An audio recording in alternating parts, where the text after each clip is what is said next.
There are many pressurizing energies.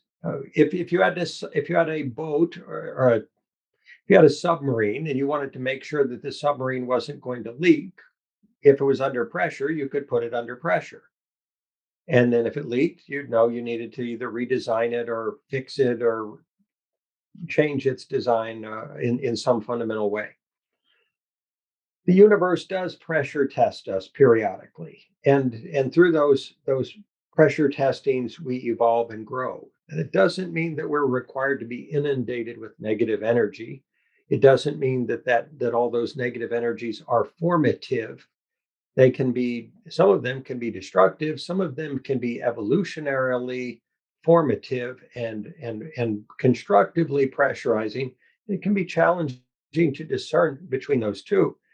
That said, a way to approach these kinds of dynamics is to, as best we can, to ensure that internally we've got as much light in our systems moment by moment, as much energy, as much as that we're constantly resourced as much as possible.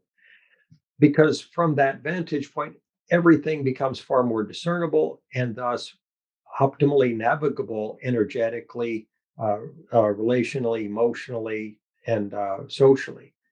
So we offer, and we're going to be offering potentially a couple of techniques today, methods for people to use to navigate and mitigate these kinds of dynamics, as well as to evolve their systems and enhance their capacities as individuals and teams.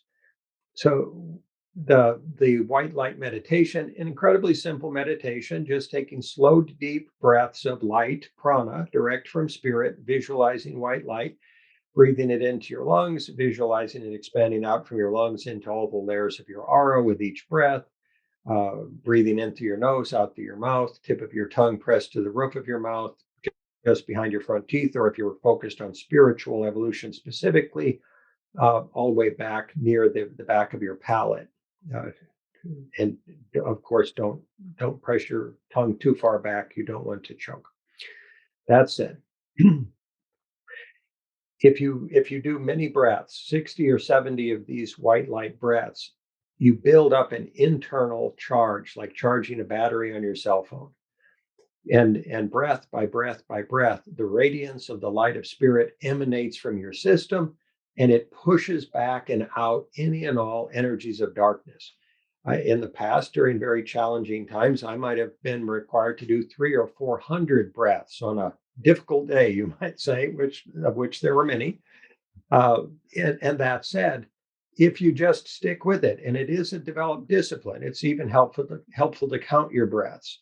And it's helpful to do yogic breaths, meaning breathing down into your abdomen.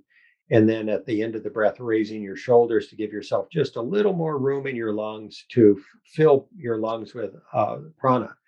When you're focused on the energy of spirit specifically, it's like dialing the radio into that energy, and that is the most powerful high frequency energy there is.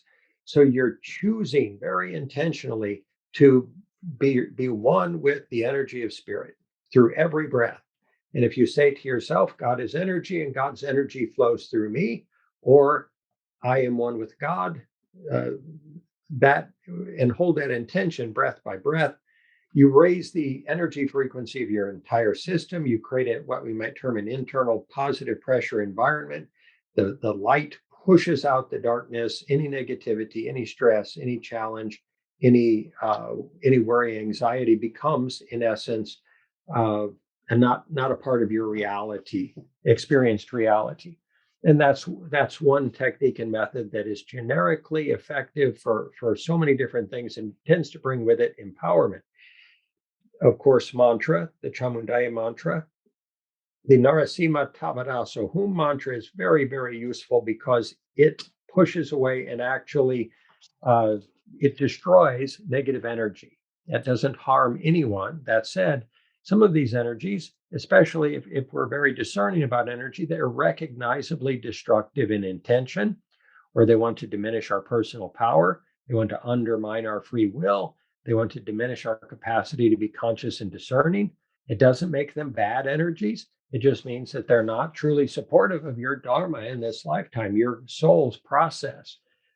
And It is also useful to understand that every time you transcend the influence of these energies, you become stronger, wiser, more discerning, more capable.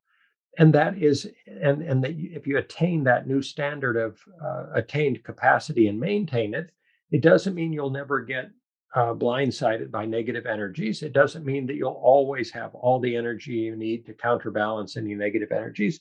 It does mean that you'll usually know when that's starting to happen. And in that moment of awareness of, oh, these energies have shifted, the environmental ambient energies or tribal energies or astrological energies, any that we might feel encumbered by or pressurized by or undermined or potentially wounded by, we can become, as long as we are self-aware, we can make a conscious choice to counterbalance them with determination, single-pointed focused willpower, and thus effect.